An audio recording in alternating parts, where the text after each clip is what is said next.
நேற்றை முன்தினம் ஒரு விழாவில் பேசும்போது திருப்பரங்குன்றம் விவகாரத்துல தீர்ப்பு வழங்கிய நீதிபதிக்கு தமிழ்நாட்டுல அச்சுறுத்தல் கொடுக்கக்கூடிய வகையில நடந்துருக்காங்க.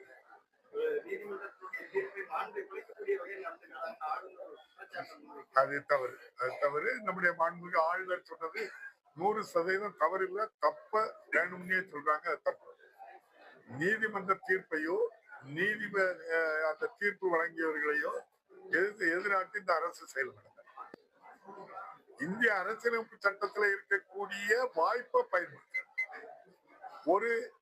நான் வக்கீல் இல்லை, எனக்கு ஒன்றும் தெரியாது. நீங்க 1930-17 இருந்து இந்த பிரச்சனை இருக்குன்னு சொல்றாங்க. ஆளுநர் சொன்னதுனால நான் இதை திருப்பி சொல்ல வேண்டிய நிலை வந்திருக்கு. நானா சொல்லல, மூத்த வழக்கறிஞர்கள் சொன்னதை சொல்றேன். இதே திருப்பரங்குன்றம் அந்த தீமையற்ற நிகழ்வுக்கு தனி நீதிபதி ஒரு தீர்ப்பு வழங்கியிருக்காங்க. பெஞ்சில 2 நீதியரசர்கள் தீர்ப்பு வழங்கியிருக்காங்க. 3வது நீதியரசரும் தீர்ப்பு வழங்கியிருக்காங்க. 3 நீதியரசர்கள்.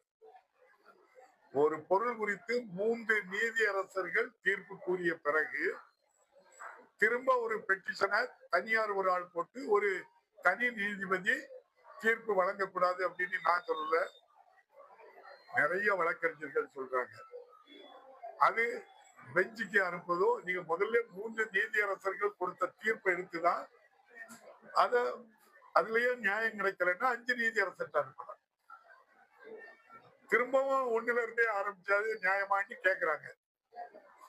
அந்த வகையில தமிழக அரசு ஒரு தீர்ப்பு வழங்குது. அது அவ்வளவு நீங்கெல்லாம் பத்திரிகை ஊடகங்களை பார்த்துட்டீங்க. எந்த நீதியரசருக்கும் ஒரு தீர்ப்பை வழங்கிட்டு அந்த ஸ்பாட்டுக்கு போட்டாங்க. அது ஒரு சிச்சுவேஷன், லாண்ட் ஆர்டர் பிரச்சனை எல்லாம் வரும். அரசு எல்லாருக்குமான அரசு, எல்லாரையும் பாதுகாப்பான அரசு. இந்தியாவில் தமிழ்நாட்டில் தான் சட்டம் ஒழுங்கு சரியா இருக்குன்னு இதே நம்முடைய ஆளுநர் தான் பலமுறை சொல்லியிருக்காங்க.